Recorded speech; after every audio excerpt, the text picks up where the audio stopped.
All right, hey everybody, it's Cameron here at .text.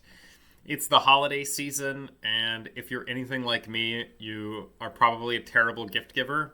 I'm not very attentive throughout the year. I have a pretty terrible sense of what other people in my life might want to make their lives easier or to bring them joy. And rather than work on myself and take notes on things that they say through the year, I turn to robots to make myself a better gift giver. And so I wrote this thing where you just type something in and we're going to get a bunch of gift ideas out in a nice, clean, structured way. And I included some additional functionality to search the web for relevant links or possibly purchasing locations. And this is kind of a proof of concept for the kind of applications that you can build with structure generation and language models. And so what I'm going to do is I'm going to show you how the web interface works, and then I'm going to give you a brief overview of the code so that you can hack on it if you really want to. And in general, I think this is kind of a cool project, and hopefully it kind of like jogs your memory or kind of inspires you a little bit to do something a little more interesting or take this to a more complicated place. Because in principle, you could spin this up to kind of a middling business if that's something you want to do. Maybe you could make it a big business. Who knows? So this is just the overview, but if you scroll down, you get this text box where you describe the person you want to give a gift to. And so I wrote down this thing about my brother, and I just gave kind of a description about him. He loves trail running and boxing and traveling, skiing, and reading depressing books by Russians. I never got that part. They're always really sad and kind of boring, but he really likes that kind of stuff. And then you'll notice there's a few things down here. So at .text, we work on what's called structure generation, which is how you constrain language models to do things that to follow specific formats that you ask for.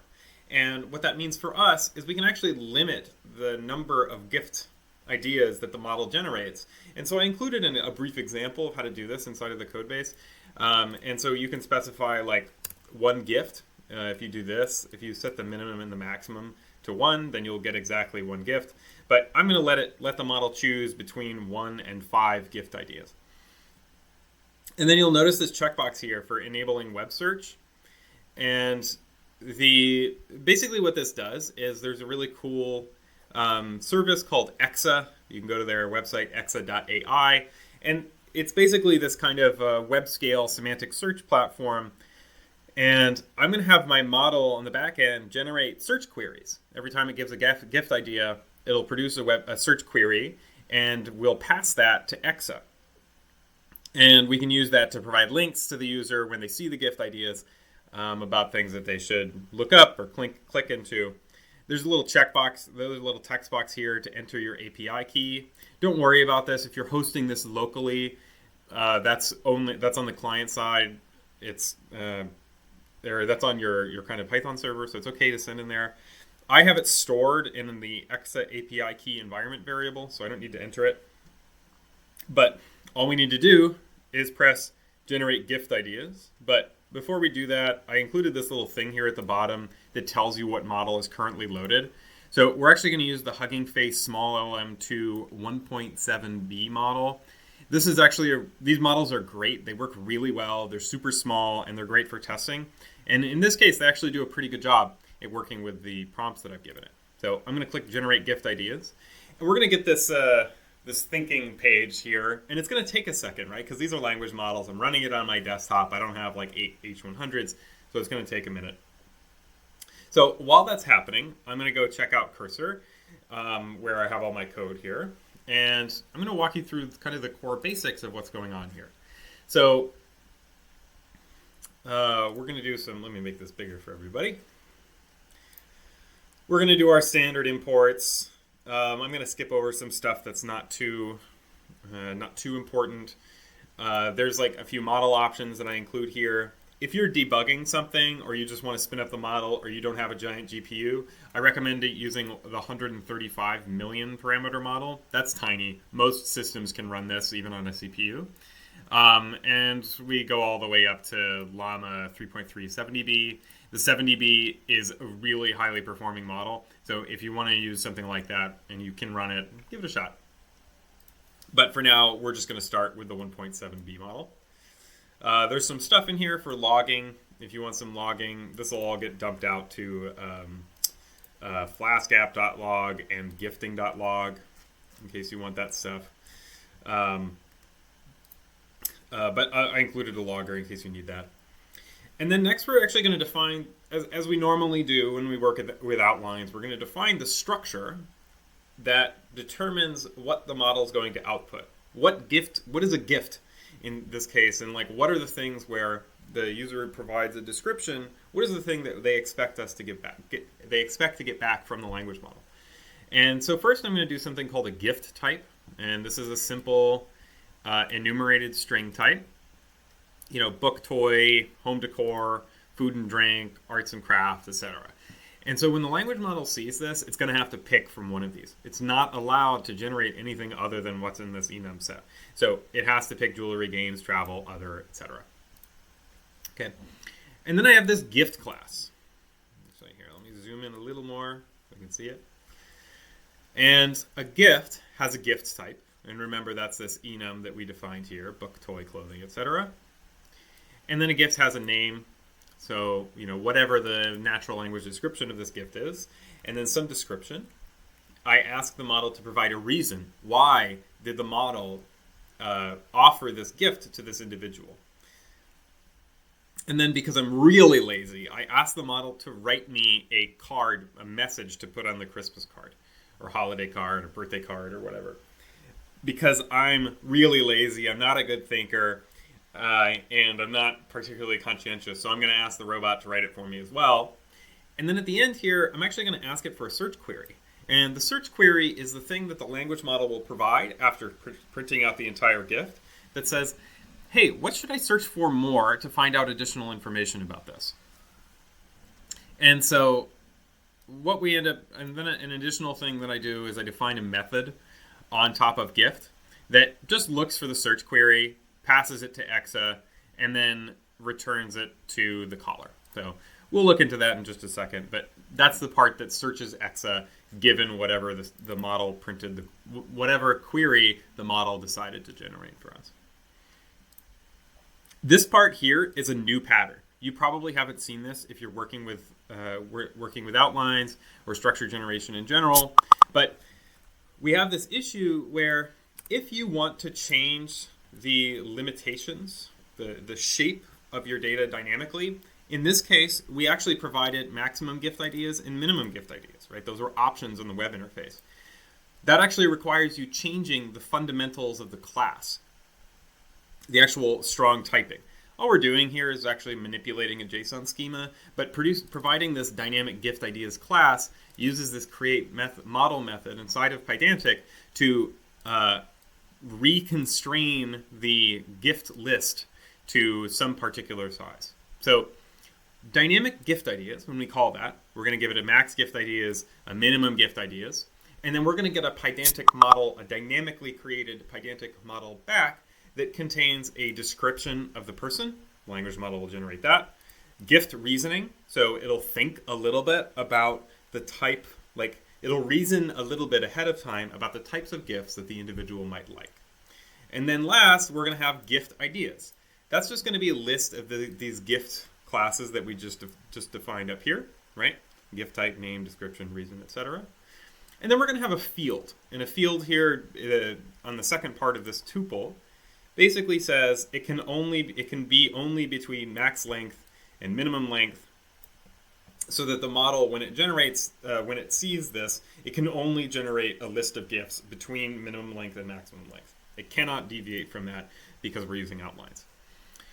This part just loads the model, so I'm going to skip that.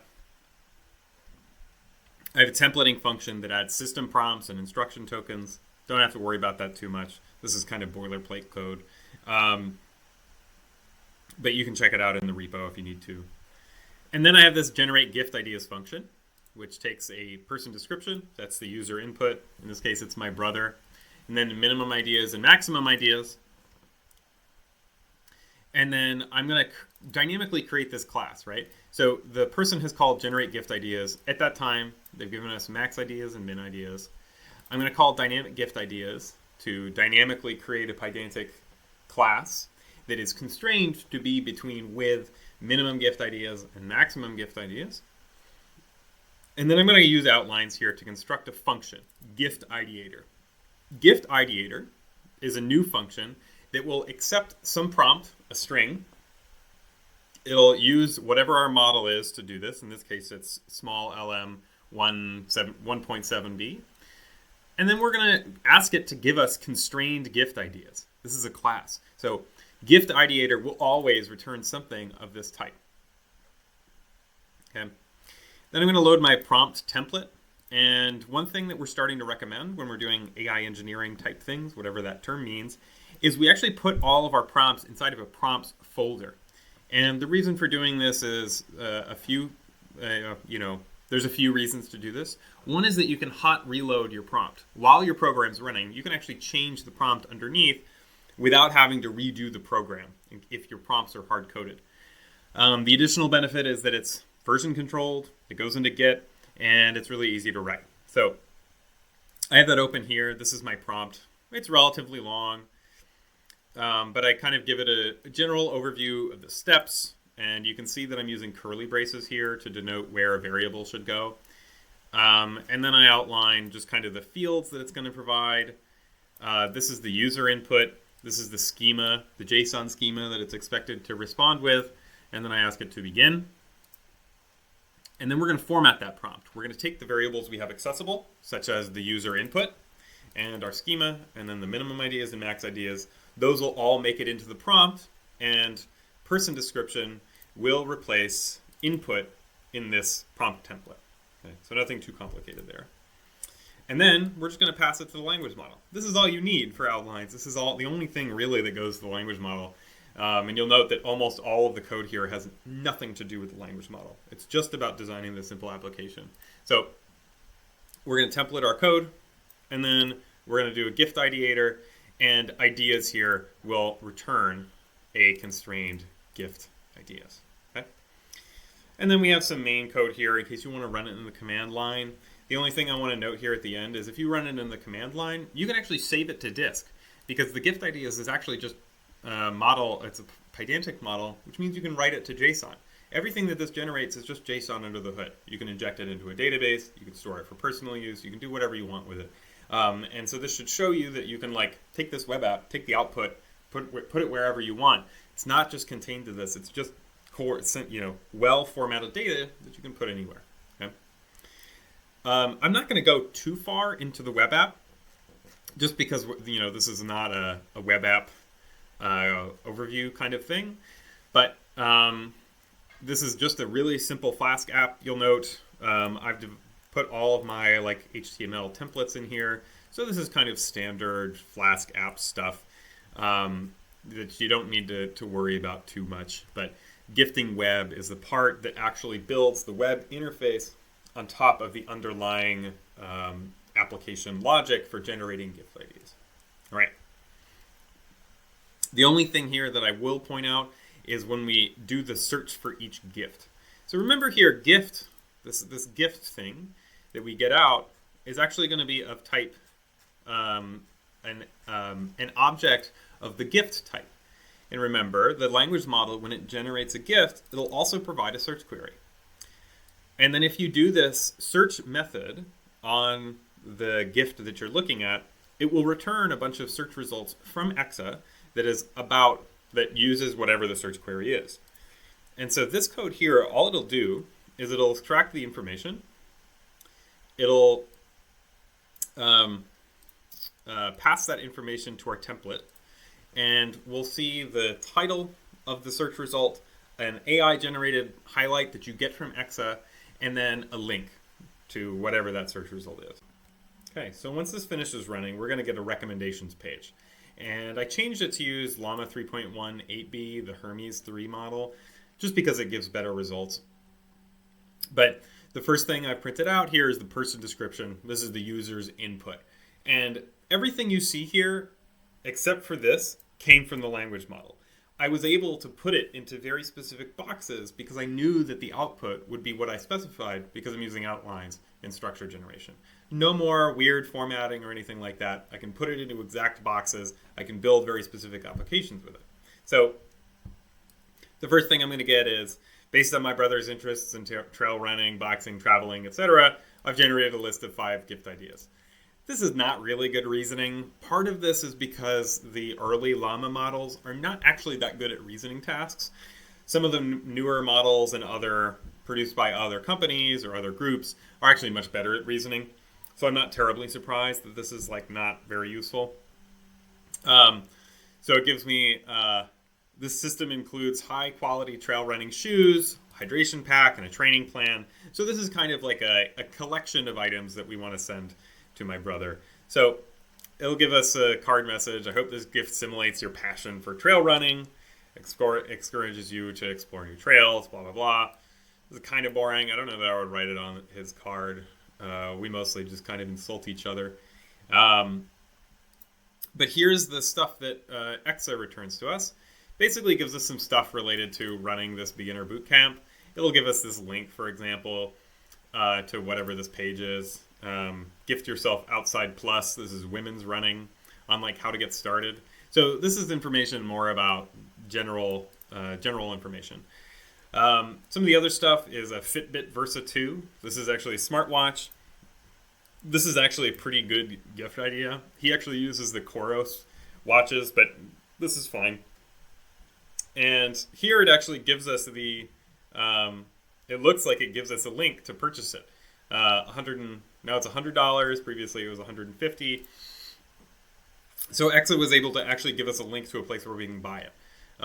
And a few other places where we could either order it or look into more information about it. So this is actually a good result. I like this one. And then we've got an adventure backpack, a few places, a few overviews of adventure backpacks. You'll notice that anytime Exa returns search results on Amazon, Amazon will block automated retrievals sometimes, that Exa does, basically. Poster of a ski resort. You might actually enjoy that. I don't know. There's a few places where you can do vintage art findings, etc. So I hope you thought this was kind of interesting. I was kind of surprised at how easy it was to get this very simple gift recommendation system to build.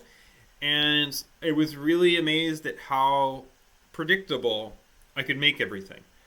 I know that I could generate everything of a particular type. I could describe the entire flow of my program, right, as you saw. And I barely do anything with language models, right? I only define a class structure, something that I expect to get back from the language model. That's it. And then I just do like standard Python programming that I normally would, and then I can build a very simple web app on top of it. And that's one of the beautiful things about working with structure generation is you get these kind of cool, simple projects that mostly remove a lot of the pains and worries that you have from working with language models. And so maybe you want to play with this, maybe you don't, but I hope it kind of illustrates the kind of applications that you can build with these things without having to think too hard about the language model component. So happy holidays. Maybe you want to use this for birthdays and stuff. I might. I don't know.